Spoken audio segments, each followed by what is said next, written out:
ఒక అందమైన అడవిలో చిట్టి అనే చిన్న పిచ్చుక ఉండేది. చిట్టి చాలా మంచిది, కాని తనకు తాను చిన్నదానినని అనుకుని బాధపడేది. ఒకరోజు అడవిలో ఎండలు బాగా పెరిగాయి. చెట్లన్నీ వాడిపోతున్నాయి. జంతువులకు నీళ్లు దొరకడం కష్టమైంది. అప్పుడు చిట్టికి అడవిలో ఒక మెరిసే మాయ గింజ కనిపించింది. చిట్టి ఆ గింజను తీసుకుని నేలలో నాటింది. ప్రతిరోజూ కొద్దిగా నీళ్లు పోసి ఎంతో ప్రేమగా చూసుకుంది.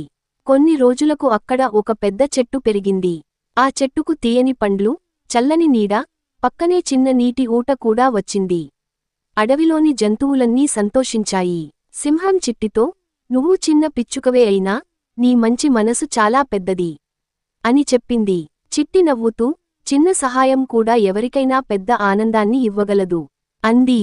నీతి: మనం చిన్నవాళ్లమైనా మంచి పని చేయడానికి మనసు పెద్దగా ఉంటే చాలు. కథ నచ్చితే లైక్ చేయండి. ఇలాంటి మంచి కార్టూన్ కథల కోసం సబ్స్క్రైబ్ చేయండి.